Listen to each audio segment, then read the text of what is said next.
네, 이제 하나님 말씀 나누는 시간 갖도록 하겠습니다. 오늘은 계속해서 에스더의 말씀입니다. 에스더 5장 3절 4절 말씀이 본문 말씀입니다. 에스더 5장 3절 4절 755페이지입니다. 755페이지 에스더 5장 3절 4절 제가 먼저 받들어 봉독을 합니다. 왕이 이르되 왕후 에스더여 그대의 소원이 무엇이며 요구가 무엇이뇨 나라의 절반이라도 그대에게 주겠노라. 에스더가 가로되 오늘 내가 왕을 위하여 잔치를 베풀었사오니 왕이 선히 여기시거든 하만과 함께 임하소서. 아멘. 자, 오늘 설교 제목은 승리하는 사람의 삶의 태도. 승리하는 사람의 삶의 태도. 한번 따라합시다. 승리하는 사람의 삶의 태도. 네, 삶의 태도는 굉장히 중요합니다. 왜냐하면 모든 사람들에겐 하나님께서 모든 사람에게 예외 없이 포텐셜, 잠재력, 숨겨놓은 하나님의 이 능력이 있어요. 그런데 내게 주신 하나님이 내게 숨겨놓은 이 잠재력을, 이 잠재력의 오늘 꽃처럼 잠재력의 꽃을 활짝 피는 사람이 있는가 하면은 하나님이 내게 주신 그 잠재력을 땅속에 그냥 묻어버리는 사람이 있어요. 그래서 그것은 우리가 삶의 어떤 태도로 살아가느냐, 이게 굉장히 중요한 거예요. 이 영적 거장인 사람들하고 평범한 사람들하고 큰 차이가 있는 거 아니에요. 조그마한 차이, 삶의 태도, 조그마한 삶의 태도가 그렇게 삶을 결정할 수 있는 거예요. 여러분, 바닷물하고 이 담수물이라고 그러잖아요. 뭐 시냇물이라든지 이런 물하고의 차이. 바닷물은 짜잖아요. 우리는 바닷물을 먹지를 못해요. 그러나 담수물, 예를 들어서 뭐 강이나 호수나 또 이렇게 시냇물, 얼마나 우리는 먹을 수 있잖아요. 차이는 뭐냐면 바닷물에는 염분이 있다는 거예요. 염분 농도가 있잖아요. 그런데 놀랍게 바다에 있는 바닷물의 이 소금의 양, 염분은 3.1에서 3.5, 이 정도밖에 안 돼요. 나머지 95%, 97%는 그냥 물이야. 나머지 95%, 97%는 물이고 염분 농도가 3.1, 3.5밖에 안 되는데 그 염분 때문에 바닷물, 물론 그 바닷물에 그 염분이 있어서 물고기들도 살고 막 그렇게 하고 있지만 그 바다에 있는 모든 물고기들이 그 염분이 없으면 또 죽는다고 하는데 바다를 죽이고 살리게 하는 것은 이 3.5%의 염분이에요. 조금밖에 안 돼요. 조그만한 게 그 바닷물을 다 그렇게 바닷물로 만드는 거예요. 조그만한 염분이. 마찬가지로 평범함과 탁월함의 차이가 아주 조그마한 차이가 있어요. 오늘 여러분들이 이 말씀을 들으면서 에스더의 말씀을 통해서 우리가 정말 승리하는 사람의 삶의 태도로 결단할 수 있는 그런 오늘 예배의 말씀이 되기를 축복하겠습니다. 자, 그렇다면 탁월한 삶을 살았던 승리하는 사람들의 인생의 삶을 살았던 특징은 뭐냐? 첫 번째, 그들은 승리를 믿고 믿음으로 행동하는 자들이에요. 승리를 믿고 믿음으로 행동하는 사람. 자, 에스더의 말씀을 계속 보고 있습니다, 지금. 에스더가 지난주에 배경을 살펴봤잖아요. 그리고 전개가 되면서 하만이라는 사람이 모르드게로부터 이제 화를 내고 이제 유대인들을 다 죽이겠다고 이제 조서를 꾸몄어요. 그걸 에스더가 전달받고 내가 3일 동안 금식하겠습니다. 그랬어요. 금식을 합니다. 금식 기도를 합니다, 에스더가. 그리고 금식 기도를 끝난 이후에 에스더는 규례를 깨고, 규례라는 게 뭐예요? 왕 앞에 나갈 때 왕이 나오라는 소리 안 하는데 왕 앞에 나가면 다 죽게 돼 있어요. 그 규례예요. 규례를 깨고 일이 잘못되면 죽을 수도 있는 거예요. 그런 상황에서 이제 에스더가 왕 앞에 나갑니다. 그런데 에스더는 왕 앞에 나갈 때 자기가 죽을 거라고 아니면 일이 잘못될 것이라고 조금도 생각하지 않았어요. 내가 나가면 왕이 내 앞에 금오를 내릴 거야. 금오이 뭐냐면 이제 왕의 이제 갖고 다니는 막대기 같은 건데 이런 금오이 있어요. 그래서 나왔을 때 그를 구제하기 위해서는 살리기 위해서는 왕이 금오를 내리는 거야. 너 내가 부르지도 않는데 나왔어? 죽여! 그럼 죽을 수 있는 건데 그게 아니라 금오를 이렇게 내리면 괜찮다. 놔둬라. 이런 허락하는 표시예요. 내가 왕 앞에 나가면 왕이 내 앞에 금오를 내릴 것이고 또 내 이야기도 듣고 내 부탁도 들어줄 거야. 확실히 믿었다는 거예요. 어떻게 할 수 있어요? 그걸 어떻게 할 수 있어요? 에스더는 잔치 준비를 다 해놨다는 거예요. 이제 잔치에 초청하기 위해서 나가는데 잔치 준비를 다 해놓고 왕 앞에 나가는 거예요. 확신을 가지고 있다는 거예요. 그러니까 에스더는 금식하면서 3일 동안 금식하면서 왕을 초청할 잔치를 다 준비했다는 거예요. 그런데 참 한편으로 생각해보면 참 대단한 것 같아요. 왜냐하면 금식하면서 음식 준비를 한다는 거예요. 여러분, 금식하면서 음식 준비하는 게 쉽지 않잖아요. 여기 다 금식 한번 해보셨죠? 경험이 있잖아요. 금식할 때 어디서 음식 냄새 나봐요. 저도 이제 금식을 해봤어요. 제가 제일 오래 한 금식은 사실 10일밖에 못했어요. 저는 10일 동안밖에 금식 못했는데, 와, 10일을 금식하니까요, 음식이 처음에 3, 4일 지날 때는 음식이 눈으로 보여. 막 이렇게 음식이 막 떠다녀요. 이렇게 빵도 떠다니고 그리고 호빵도 이렇게 막 이렇게 떠다니는 환상이 보이더니만 10일 금식하니까 음식이 냄새도 나. 없는데 그 음식 이렇게 환상해 보이고, 후각으로도 막 어디서 막 된장찌개 냄새가 막 나고 막 이러더라고요. 이거 중요한 건 아니고, 이건 아무튼 금식을 하는데, 내가 금식을 하는데 집에서 내가 금식하는데 불고기를 구워 먹고 집에서, 그럼 얼마나 힘들어요. 물론 이제 내가 금식한다는 얘기를 안 한 상태에서 그런 일이 있으면 괜찮은데, 나 금식합니다라고 얘기했는데도 불고기를 구워 먹으면 이게 사탄이지 진짜. 그런데 지금 에스더는 금식하면서 음식 준비를 다 해놨어요. 왜? 왕이 올 것을 믿었다는 거예요. 믿고 믿음으로 행동했다는 사람이 에스더예요. 왕 앞에 나가면서 왕이 금호를 내려야 살 수 있는 건데, 내가 30일 동안 왕이 나를 부르지 않아서 왕 앞에 나가는데 왕이 혹시 나를 안 만나주면 어떡하지? 나를 못 본 채 하면 어떡하지? 또 폐위시키면 어떡하지? 이 에스더의 전 왕비였던 와스디 왕비는 폐위됐잖아요. 말 안 들었다가. 그래서 나도 폐위되면 어떨까? 이런 생각을 조금도 하지 않았다는 거예요. 누가? 에스더는. 에스더가 왕 앞에 나가면서 유서를 남기고 갔나요? 내가 죽거든 이렇게 하라고? 아니잖아요. 금식한 후에 다 준비해놓고 왕 앞에 나갔어요. 승리를 믿고 믿음으로 하나님 앞에 맡기면서 근심 걱정하는 것이 아니라 행동하면서 나갔던 사람이 에스더예요. 이 차예요, 여러분. 바로 이 차입니다. 우리가 평범한 사람과 탁월한 사람의 삶의 태도는, 늘 걱정하는 사람들은 어떤 사람들이에요? 나쁜 것에 집중하는 사람이고, 탁월한 사람은 승리를 믿는다는 거예요. 그걸로 확신하고 거기에 내 마음을 둔다는 거예요. 이런 설교 아무래도 어떤 사람은, 목사님, 나는요, 이 걱정하는 게 이게 팔자고, 걱정하는 게 내 습관이고, 워낙 걱정하는 스타일이기 때문에 그게 안 돼요. 여러분, 안 될까요? 다시 얘기합니다. 승리하는 사람들의 특징은 적극적인 것에, 승리하는 것에, 귀한, 좋은 것에 마음을 두고 있는 것, 그걸 생각하는 사람이에요. 그리고 늘 걱정하는 사람, 근심하는 사람은 패배하는 사람이에요. 걱정에 묶여 있는 사람이에요. 그러면 걱정하는 사람이 좋은 생각을 할 수 있는가 없는가? 있어요. 좋은 생각을 할 수 있다는 거예요. 얼마든지 고쳐줄 수 있다는 거예요. 좋은 상상을 할 수 있는 것이 믿음이고, 그 믿음으로 좋은 것을 선택하는 것이, 이것이 승리하는 사람의 특징이라는 거예요. 에스더가 그랬습니다. 죽을 수밖에 없는 상황이다 나가면, 그런 상황에서도 자기는 잘 될 것을 믿고 잔치를 다 준비해놓고 믿음으로 행동하면서 나갔다는 거예요. 제가 정말 좋아하는 말씀이 있어요. 마가복음 11장 22절에서 24절 말씀인데, 예수께서 대답하여 저에게 이르시되 하나님을 믿으라. 내가 진실로 너에게 이르노니 누구든지 이 산더러 들리어 바다에 던지려 하면 그 말하는 것이 이룰 줄로 믿고 마음에 의심치 아니하면 그대로 되리라. 그러므로 내가 너에게 말하노니 다 같이 무엇이든지 기도하고 구하는 것은 받은 줄로 믿으라. 그리하면 너에게 그대로 되리라. 기도하고 염려하면 응답이 안 된다는 거예요. 왜 기도하고 염려합니까? 기도하고 염려하고 근심하니까 응답이 없는 거예요. 기도했으면 말씀인 것처럼 맡기고 그대로 믿고, 또 중요한 것 행동하는 거예요. 또 믿는 것을 끝나는 것이 아니라 행동하는 거예요. 우리가 막 믿고 간구하고 하나님께 행동하면은 하늘나라에서 하나님이 막 움직이는 거예요. 성부, 성자 하나님, 성부 하나님, 성자 하나님, 성령 하나님 막 모여가지고, 자, 모여보세요. 지금 제가 의사가 죽는다고 하는데 자기는 산다고 하네요. 그리고 기도하네요. 산다고 하면서 지금 믿고 막 움직이고 행동하네요. 빨리 내려가서 고쳐줍시다. 이런 일이 있는 거예요. 믿고 행동하는 것, 이것이 승리하는 사람들의 삶의 태도라는 거예요. 아멘.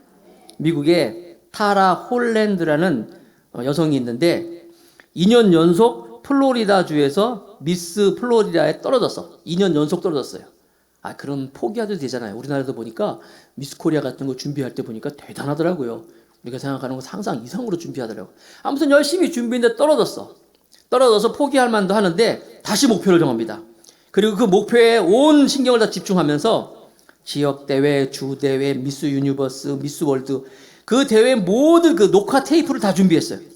그리고 그 테이프를 틀습니다. 틀어놓고 보고 또 보고 보고 또 보고 계속 보면서 그 영상에서 영예의 관을 쓴 그 미인들을 보면서 왕관을 쓰고 당당하게 무대를 가는 모습을 보면서 자기 모습을 거기 집어넣는 거예요. 계속 그걸 보면서 자기도 막 상상하는 거예요. 자기도 그 모습이 될 거 상상, 그러면서 준비해 나가는 거예요. 드디어 1997년 미스 아메리카의 이 타라 홀랜드가 왕관을 씁니다. 그런데 왕관을 쓰고 이 타라가 무대에서 이렇게 움직이면서 무대에서 내려오는 모습은 그냥 숨 쉬는 것만큼 너무나도 자연스럽고 당당한 모습이었어요. 카메라 플래시가 막 터지고 한 기자가 물어보는 거예요. 아니 이렇게 많은 청중인데 떨리지 않으세요? 타라가 아주 흥미로운 대답을 합니다. 조금도 떨리지 않아요. 내 마음속에선 이 무대를 수천 번 이상 걸었고 또 여기를 내가 내려왔습니다. 그렇게 얘기하는 거예요. 그러니까 이 여인은 꿈과 비전을 마음에 품고 그리면서 행동했다는 거예요. 바로 이거예요. 믿음을 가지고 긍정적인 것에 집중하는 것이 그것이 바로 믿음에 승리하는 사람들의 삶의 태도라는 거예요. 여러분 그러니까 근심하고 걱정하고 그거 선택하지 마시고 선한 것, 귀한 것, 하나님의 것들을 선택하면서 믿음으로 하나님을 꿈꾸시기 바랍니다. 하나님의 꿈꾸면 초자연적인 일이 일어나고 초자연적인 기회가 또 막 생기는 거예요. 승리를 꿈꾸시고 기적의 문을 열리도록 하나님을 믿고 나가기 바라겠습니다. 오늘 말씀에 보면은 5장 2절에 보면은 아하수에로 왕이 바뀌었어요. 그래가지고 에스더가 이렇게 30일 금식하고 나오니까 심히 사랑스러웠다고 기록하고 있어요. 에스더를 볼 때 심히 사랑스러웠다. 누가 그랬어요? 물론 에스더가 3일 금식하고 나왔는데 보통 3일 금식하면 이게 더 이뻐지나? 뭐 얼굴이? 하나님이 왕의 마음을 움직였다는 거예요. 사람의 마음을 움직이는 분이 누구예요? 하나님이셔요. 그러니까 항상 여러분들이 무슨 일이 있을 때 좋은 것을 꿈꾸면 내가 누구를 만나는데 안 됐다 생각하지 말고 좋은 것을 꿈꾸면서 믿음의 행동을 하면서 하나님께 맡기면 그리고 기도해야죠. 하나님 저 사람의 마음을 내게 주옵소서. 하나님이 그 마음을 움직여 주신다는 거예요. 믿음의 사람들의 승리의 태도 믿고 행동하는 우리 모두가 다 되길 바라겠습니다. 하나님은 눈에 보이지 않지만 지금도 여전히 일하고 계십니다. 한번 말씀을 볼까요? 시편 3편 6절 말씀. 천만인이 나를 둘러치려 하여도 나는 두려워 아니하리로다. 천만인 사람들이 나를 둘러싸면 두렵잖아요. 나는 두렵지 않다. 왜? 하나님이 계시니까. 또 계속되는 말씀 시편 13편 6절 말씀엔 내가 여호와를 찬송하리니 이는 나를 후대하심이로다. 후대한다는 거예요. 천만인이 둘러있어 난 두렵지 않고 내가 하나님을 찬송하는 이유는 하나님이 나를 귀하게 여기고 나를 후대해 준다는 거예요. 나를 막 대접해 준다는 거예요. 왕 앞에 나갈 때 아마 에스더는 그랬을 거예요. 오늘은 어떤 날이냐? 나에게서 기적의 날이다. 은총이 부어지는 날이다. 왕이 나를 보자마자 사랑의 마음이 생길 거야. 이렇게 믿음을 가지고 행동하며 나갔다는 거예요. 우리 교회 출석하시는 분 중에 그런 분이셨어요. 병이 목에 병이 있어가지고 병원에 입원했는데 제가 몇 번 신방을 갔죠. 그런데 늘 긍정적이었어요. 목사님 걱정하지 마세요. 나는 하나님이 고쳐주실 거예요. 이렇게 목사님 오실 때 기도도 해주고. 그래가지고요. 정말 기적적으로 정말 빨리 나왔어요. 본인이 입으로 얘기하더라고요. 이건요 하나님이 하신 일이라고. 병원에서도 막 이런 일이 있을 수가 없는데 그 막 수치가 있는데 막 하나님이 하셨다고 그래가지고 막 다음날 막 나오시고 막 병원에서 나오셔가지고 깜짝 놀랐어요. 막 근무하시더라고요. 하나님의 일을 생각하고 선택하는 거예요. 이게 믿음의 사람들의 행동하는 태도라는 걸 믿으시기 바랍니다. 사무엘상 17장 45절 말씀. 다윗이 골리앗 앞에 나가는 거예요. 다윗이 블레셋 사람에게 이르되 보세요. 딱 나갔어요. 너는 칼과 창과 단창으로 내게 오거니와 나는 만군의 여호와 이름 곧 네가 모욕하는 이스라엘의 군대의 하나님의 이름으로 내게 가노라 그랬어요. 얼마나 멋있어요, 여러분. 다윗과 골리앗의 싸움은요. 여러분 천하장사 씨름하는데 천하장사랑 중학생하고 같이 싸움을 한다면 이게 말이 됩니까? 이것과 비슷한 거, 이거보다 더 못한 거지. 타고난 장수랑 그냥 조그마한 소년이 나와 싸우는데 그런데 얘기하는 거예요. 너는 칼과 창으로 나오지만 나는 이스라엘의 군대 하나님. 네가 모욕하는 그러니까 다윗은 그 모욕하는 소리를 듣기가 싫었던 거예요. 네가 모욕하는 그 하나님의 이름으로 내게 가노라 하면서 나갔잖아요. 그래서 행동하면서 이겼잖아요. 여러분도 이렇게 하나님의 것을 선택하는 우리 모두가 되기를 바라겠습니다. 그래서 믿음은 언제나 현재형이에요. 지금, 오늘 믿어야 되는 거예요. 단 1초라도 여러분들이 걱정하는 일이 없기를 바라겠습니다. 단 1초라도 패배를 생각하지 말고 살아계신 하나님을 바라보시기 바랍니다. 우리가 인생을 살아가면서 정말 영적인 난장이처럼 살 것이 아니라 영적인 거장으로 살아가야 되잖아요. 조그마한 차이예요. 하나님의 것을 선택하고 하나님의 것을 믿고 행동하며 나가는 그런 우리가 모두가 되기를 축복하겠습니다. 두 번째로, 승리하는 사람의 삶의 태도는 성령의 지혜를 따르는 자라는 거야. 성령의 지혜를. 자, 에스더가 왕 앞에 나갔어요. 왕이 딱 보잖아요. 그러면서 금호를 내립니다. 아까 말한 것처럼. 이제 사형에서 죽는 거에서 면제가 됐어요. 그래서 왕이 생각하는 거예요. 내가 널 부르짖으라도 이렇게 나온 거 보면 뭔가 무슨 일이 있을 것 같아. 문제가 있을 것 같아. 요구사항이 있을 것 같아. 그러면서 이제 물어보는 거예요. 에스더야, 내가 너에게 무엇을 해줄까? 그것도 그냥 너무나 사랑스러우니까. 나라의 절반이로 내가 줄게. 네가 부탁할 거 있지? 너무너무 좋은 거니까. 이 나라의 절반이로 턱 떼서 너 얼마나 사랑스러우면. 자, 여러분. 얼마나 사랑스러우면 그 큰 페르시아 제국을 반이라도 주겠다면서 나한테 말해라. 라고 에스더가 얘기하는 거예요. 에스더가 아하수에로 왕이 얘기하는 거예요. 그때 에스더가 막 감정에 북받쳐가지고, 왕이요, 그렇다면은 나 좀 살려주시지. 왜 그런 조서에다 도장 찍어가지고 우리 유대인이 다 죽게 만들었어요. 왜 그러셨어요? 나 좀 살려주세요. 이렇게 얘기했다면, 만약에 거기서 그렇게 얘기했다면, 물론 그게 요구사항이지만, 만약에 그렇게 얘기했다면 에스더가 나간 이후에 하만이 와서 얘기를 했을 거예요. 왕이시여, 절대로 그러면 안 됩니다. 이건 있을 수 없는 일입니다. 왕의 권위가 있지. 또 지금 왕을 무시하는 그런 족속들이 에스더가 아무리 그런 얘기 한다고 해서 이건 들어주면 안 됩니다. 해서 그 일이 안 될 거예요. 에스더는 그렇게 얘기 안 했어요. 그래서 왕 앞에 나서 왕이 뭐 해줄까 그랬더니 그냥 간단했잖아요. 왕이시여, 잔치를 다 준비했습니다. 잔치를 준비했으니까 초청합니다. 오세요. 하만과 같이 참석해 주세요. 이렇게 요구를 하는 거예요. 그러니까 왕이 잔치에 참여하는 거예요. 그래? 페르시아의 왕이 뭡니까? 이 제국의 절반이라도 주겠다 하는데 잔치를 잘 준비했으니까 와서 잔치에 참여해 주세요. 그거 쉽잖아요. 왕이 찾아오는 거예요. 그래서 오는 거예요. 나중에 여러분 계속 이제 얘기가 진행되다 보면은 두 번째 와서 또 물어보잖아요. 에스더야, 이제 얘기해라. 내가 뭐 해주기를 원하느냐 할 때 그때 가서 에스더가 얘기를 하는 거예요. 그러니까 왕이 첫 번째 뭐 해줄까? 뭐든지 다 들어줄게. 그래서 잔치에 참여하라 했잖아요. 잔치에 참여하고요. 그 두 번째 와서 뭐 해줄까? 다 들어줄게. 두 번이나 자기가 확신하잖아요. 그때 에스더가 얘기해가지고 이제 일이 전개되는 거예요. 이게 누가 주는 생각이에요? 자기 생각이 아니에요. 성령의 지혜를 따랐다는 거예요. 이게 어떻게? 3일 동안 에스더가 금식하면서 성령님과 함께 동행하면서 성령님께서 에스더에게 지혜를 주셨다는 거예요. 기도가 뭡니까, 여러분? 기도하면 하나님과 대화하고 하나님의 지혜의 힘을 얻는 거잖아요. 우리가 이처럼 하나님의 생각을 받아들이고 하나님의 생각을 갖고 인생을 살면 탁월한 인생을 살 수 있다는 거예요.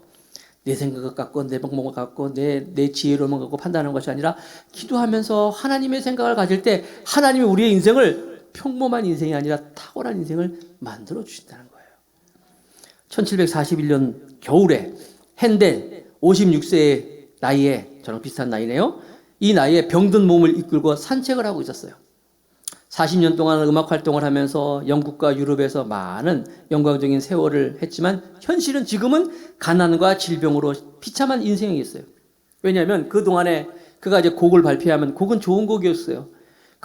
자기를 반대편에 있는 사람들이 막 불량배 같은 사람들을 막 공연장에, 오페라 공연장이라든지 그 공연장에 막 보내가지고 막 난장판을 만들어가지고 작품 활동을 못하게 만들었어요. 결국 이제 곡도 별로 발표도 못하고 거기다가 이제 4년 전에는 이제 뇌출혈로 오른쪽 손이 마비가 됐어요. 그렇게 핸델은 인적 없는 길을 천천히 걷다가 교회 하나를 발견하고 교회 앞에 들어가서 울부짖어 기도합니다. 하나님, 어찌하여 저에게 소생의 은혜를 베풀어 주시다가 또 이렇게 사람들로 하여금 나를 잊어버리게 하셨나이까? 기도하는 거예요. 자기 신세를 타령하면서 하나님 아버지 앞에, 하나님, 왜 사람들이 나한테 이렇게 나를 잊혀져 가고 내가 핍박을 받고 어려움을 당하고 병까지 들려서 이렇게 나를 어렵게 하십니까? 울면서 기도하고 이제 밤 늦은 시간에 대해서 집에 돌아옵니다. 마침 집에 돌아왔을 때 친구인 찰스 제닝스가 찾아와서 종이 한 장을 툭 던져주는 거예요. 성가 곡을 한번 만들어 보시지요. 나는 친구가 이 좋은 뭐 글이 있는데 한번 좀 읽어보고 여기다 작곡을 해주세요. 내용은 예수 그리스도의 생애에 대한 그런 내용이었어요. 그 글을 천천히 읽다가 그 예수님에 대한 생애를 읽다가 핸델은 가슴을 찌르는 대목을 발견합니다. 주는 사람들에게 멸시와 버림을 당하였으나 그는 우리에게 평화를 주시는도다. 그는 하나님을 믿었도다. 하나님은 그의 영혼을 음부에서 버려두지 아니하시고 할렐루야 전능의 주님 다스리시네. 왕의 왕 또 주의 주. 핸델은 그걸 읽으면서 온몸에 막 전율을 느끼는 거예요. 마치 자기처럼 예수님도 사람들과 멸시를 받고 버림을 받고 그렇게 당하였지만 하나님은 그에게 평화를 주시고 그래서 그는 하나님을 믿었고 하나님은 그의 영혼을 음부에 버려두지 아니하시고 인도하셨도다. 할렐루야. 이걸 막 읽으면서 막 전율을 느끼면서 놀라운 멜로디가 막 생각나는 거예요. 핸델은 펜을 잡습니다. 그리고 악보를 막 그리기 시작합니다. 24일 동안 먹지도 않고 쉬지도 않고 무섭게 작곡을 하기 시작했어요. 그래서 260쪽에 달하는 메시아 오라토리오라는 곡이 나오는 거예요. 유명한 노래가 있잖아요. 할렐루야 있잖아요. 막 만든 거예요. 그래서 바로 성령에 사로잡혀가지고 성령의 힘으로 불후의 명작인 메시아를 작곡합니다.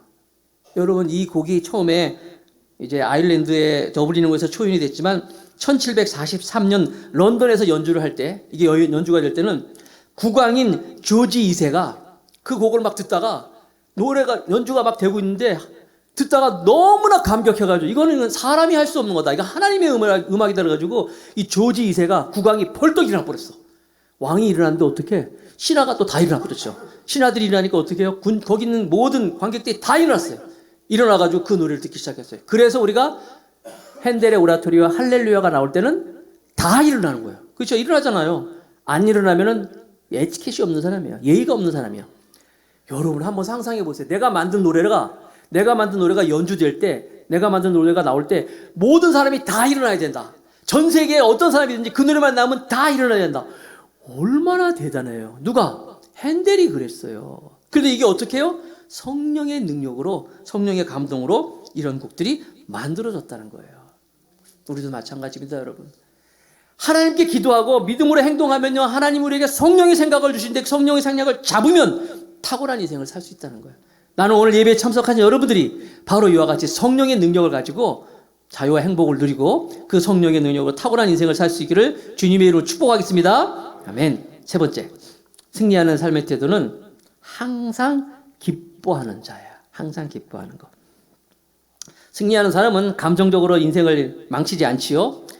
에스더 5장 9절부터 보면은 이 뒷부분에 보면 이제 9절부터 보면은 좀 이따 나와야 돼요. 9절부터 보면 에스더가 이제 사라지고 하만이 이제 나옵니다. 에스더하고 왕이 이제 사라지면서 하만 이야기가 쭉 나오는데 거기에 보면 하만이 주인공이 되는데 에스더를 만나고 나서 막 기분이 좋았잖아요. 왕이랑 같이 잔치에 참여하세요. 잔치 참여해가지고 맛있는 것도 많이 먹고 내일 또 오세요. 내일 또 왕이 하만과 에스더가 내일도 하만과 함께 또 와주세요. 이런 초청을 또 받고 기분이 막 좋아가지고 나오는 거예요. 나와서 집에 가서 막 자랑해야지. 가는데 누굴 만나? 모르드게를 또 만나는 거예요. 성문 앞에서. 근데 모르드게가 어떻게 해요? 일도 눈사도 안 하잖아요. 서 있잖아요. 그러니까 하만이 그 모르드게를 보고 심히 노했다라고 기록해 있어요. 바로 이게 에스더 5장 9절이에요. 9절. 기분 좋은 그날이에요. 그날에 하만이 마음이 기뻐 즐거이 나오더니 거기까지 좋았어. 모르드게가 대궐 문에 있어 일어나지도 아니하고 몸도 움직이지도 아니하는 것을 보고 심히 노하니. 이제 배경을 이해하시겠죠? 하만이 갓대나 미운데 그걸 보고 심히 노했다고 나왔어요. 그리고 집에 가가지고요 가족들 다 모아놓고 야 내가 오늘 정말 기분 좋았거든. 에스더 왕비가 말이에요 날 잔치에 초대해서 왕과 함께 잘 먹고 또 내일 또 오라 그래서 내가 그렇게 초대받고 나오는데 하만이 그러는 거예요. 이 모르드게가 내 속을 또 이렇게 어렵게 하는구나. 그거에 5장 13절이에요. 에스더 5장 13절에 보세요. 그러나 유대 사람 모르드게가 대궐문에 앉은 것을 보는 동안에는 이 모든 일이 만족하지 아니하도다. 하만의 특징, 심히 노하고 모든 일에 만족하지 아니하고. 이게 하만의 특징이에요. 하만이라는 사람은요 어떻게 보면 참 출세도 하고 좋은 것을 많이 선택할 수 있는 사람이에요. 감사할 일이 많은 사람이에요. 왜? 왕궁에 있죠? 왕궁에서 일한다는 얘기는 지금 청와대에서 일한다는 얘기예요. 청와대에서 일하면 여러분 대단하잖아요. 어디서 근무하세요? 나 청와대에 있습니다. 여기 청와대입니다. 틀리잖아요 벌써. 왕궁에 있는 사람이었어요. 하만. 왕의 총애를 받았어요. 또 왕의 사랑을 많이 받고 국가의 2인자였고, 그리고 하만이 지나가면 사람들이 다 절을 하고 경배를 하고, 얼마나 좋은 일이 많은 사람이에요. 그 인생이 얼마나 행복한 사람이에요. 그런데 그는 힘이 노하고 모든 일에 만족이 없는 사람이다 라고 기록이 돼 있어요. 왜 그랬어요? 사실 한 가지잖아요. 사소한 거예요. 누가? 모르드게가 인사 안 했다고. 사실 인사가 여러분, 그러니까 우리 더감사교회 여러분들도 인사 잘 하시기 바랍니다. 아멘. 인사 잘해야 돼요, 여러분. 인사는 누가 하는 거예요? 인사는 누가 하는 거예요? 따라합시다. 인사는 먼저 보는 사람이. 이게 인사예요. 윗사람한테 그거 절대 아닙니다. 우리나라는 이 유교적인, 그래서 그런 책도 있더라고요. 공자가 죽어야지 뭐 나라가 산다 뭐 그런 얘기 있는데, 밑에 사람이 윗사람 보고 인사하는 게 절대 아니에요. 인사는 먼저 본 사람이 하는 게 인사예요. 누구든지. 이 하만이 인사 안 했다고 이거 가지고 이렇게 사소한 거 이렇게 됐잖아요. 여러분, 그러니까 인사 안 했다고, 그러니까 우리가 좋게 생각하면 돼요. 좋게. 하만은 아주 감정적인 사람이었어요. 그래가지고 인사 안 했다고 나를 무시해? 여기 있는 것처럼 모든 일에 만족이 없다 그러잖아요. 그 한 사람이 인사 안 했다고 모든 일에 만족이 없다. 요즘 사람들 참 사소한 거 가지고, 책도 있대. 사소한 것에 우리는 목숨을 건다. 시대가 그렇잖아요. 뉴스에 보니까 뭐 이렇게 누가 내 차를 가는데 앞에 확 이렇게 추월했다고, 그걸 그냥 인정 못하고 그냥 끝까지 쫓아가가지고 그냥 막 해가지고 막 죽고 살려고 막 이런 일도 막 있어요. 사소한 것에. 여러분, 우리는요 항상 여기 세 번째, 항상 기뻐하는 자, 이것처럼 삶의 태도처럼 감정적으로 이 하만처럼 하지 마시고, 승리하는 사람의 삶의 태도는 기뻐하는 거예요. 웃으면 되는 거예요. 누가 나를 이렇게 좀 차를 추월했어요? 아, 바쁜 일이 있었나 보다. 웃으면 되는 거 아니에요? 그리고 누가 나한테 인사 안 했습니까? 아, 나 못 봤나 보다. 그럼 내가 먼저 인사하면 되는 거고. 이게 여러분 아무것도 아닌 것 같지만 조그마한 차이라 그랬죠? 탁월한 인생을 살 수 있는 비결이라는 거예요. 특별히 우리는 기쁜 걸 선택해야 돼요. 즐거운 걸 선택할 수 있어야 돼요.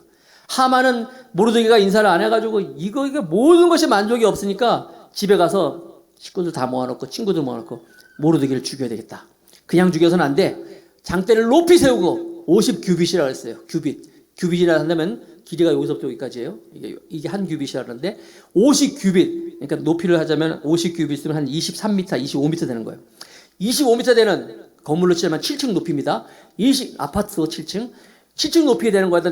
높이 장대를 세워서 모르드게를 거기다 걸어서 죽이겠다. 이런 생각을 하는 거예요. 이런 계획을 짜는 거예요. 왜? 감정적으로. 기쁨을 선택하는 것이 아니라 분냄을 선택하는 거예요. 저와 여러분들은 무슨 일이 있든지 트러블 메이커가 아니라 피스 메이커로 살기를 바라겠습니다. 항상 우리는요 기쁨을 선택할 수 있어야 돼요. 좋은 일만 아니에요. 나쁜 일도 있고 어려운 일도 있지만, 그래도 좋은 것을 선택하는 사람이 승리하는 삶의 태도를 하는 사람이에요. 항상 기뻐하는 사람. 아셨죠? 항상 긍정적인 것, 또 좋은 일을 선택해야 돼요. 설교는 항상 뭐라 그랬어요? 교육적인 효과가 있다 그랬잖아요. 옆 사람 한번 툭 쳐봐요. 한번 쳐봐요. 나 쳤어? 라고 원수야? 이러지 마세요. 웃어주세요. 항상 무슨 일이 있든지 항상 웃어주세요. 항상 웃어야 돼요, 여러분. 목회자인 저도 잘 웃잖아요. 목사님은 늘 좋은 일만 있겠지. 무슨 소리예요, 여러분. 목사님이 늘 좋은 일만 있을 것 같아요? 어떤 목사님이 등산을 했는데, 등산하면서 이렇게 고목 있죠? 고목을 만났는데, 고목을 만나가지고 고목을 보면서 그런 얘기 했대요. 너는 목회도 안 하면서 왜 이렇게 속이 다 썩었냐? 이런 얘기 했대요. 목사님도 안 좋은 일이 있을 수 있어요. 그래도 나는 웃잖아요. 웃으면 젊어요, 여러분. 행복한 거예요. 승리하는 사람의 삶의 태도는 뭐예요? 항상 기쁨을 선택하는 거예요. 나는 우리 교회가 이렇게 기뻤으면 좋겠어요. 늘 기쁜 교회, 즐거움의 교회, 오면 사람들이 다 즐겁고 인사도 잘하고, 인사 설령 못하더라도 내가 먼저 인사하면 되는 거지. 이래서 기쁨이 넘치는 교회. 아브라함이 아들 낳았는데 이름을 이삭이라고 줬어요. 이삭의 이름의 뜻은 웃음이에요. 우리는 모두 아브라함의 자손입니다. 믿음의 후손이라는 거예요. 그렇다면 우리도 웃어야 된다는 거예요. 이런 기쁨을 선택하는 우리 모두가 되기를 바라겠습니다. 사도 바울은 감옥에 들어갔어요. 복음을 전하다가 빌립보에서. 그 당시 법에 의하면 다른 종교를 전하면 무조건 40대 매를 맞는 거야. 왜 40대냐? 39대 매.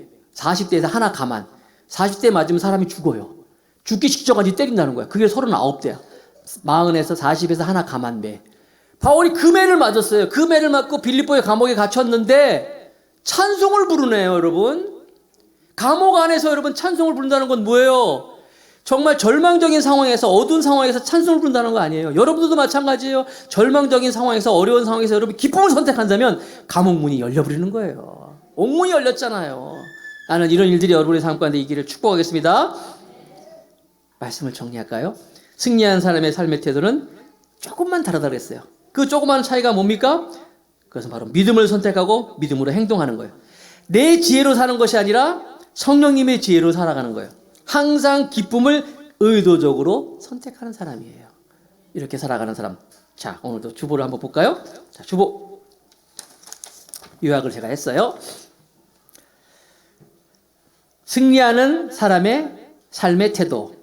삶의 태도는 아주 중요하다. 모든 사람에게는 하나님의 숨겨놓은 잠재력이 있습니다. 그런데 어떤 사람은 그 잠재력에 꽃을 피는 사람이 있고 어떤 사람은 하나님이 주신 잠재력을 그냥 땅에 묻어버리는 사람이 있습니다. 문제는 삶의 태도입니다. 어떻게 사느냐가 아주 중요한 것입니다.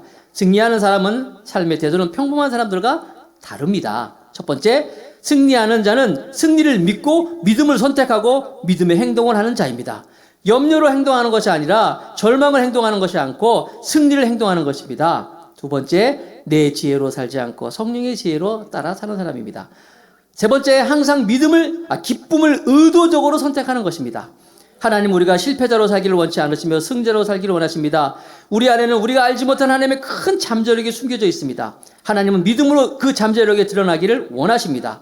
믿으면 초자연적인 일이 펼쳐집니다. 믿으면 기적의 문이 열립니다. 믿으면 기적적인 만남이 일어납니다. 아직 여러분들에게 드러나지 않은 잠재력이 있습니다. 하나님이 계시기에 우리는 언제나 긍정적인 상상을 할 수 있습니다. 긍정적인 선택을 할 수 있습니다. 항상 믿음으로 행동하는 우리 모두가 되길 바라며 오늘 에스더의 승리가 우리 모두가 승리가 되기를 축복합니다. 여러분 이 주보를 그냥 한 번만 보지 마시고 갖고 다니세요. 일주일 내내. 한 주일 동안 먹어야 되잖아요. 보통 다른 교회들은 오늘 설교가 그 다음 주에 나오는데 저는 바로 그 주에 나오잖아요. 말씀 들은 거 또 읽고 하면서 이렇게 살아야 되겠다. 그러면 여러분들이 오늘 말씀처럼 승리하는 인생을 사는 탁월한 인생을 사는 우리 모두가 될 줄로 믿습니다. 아멘.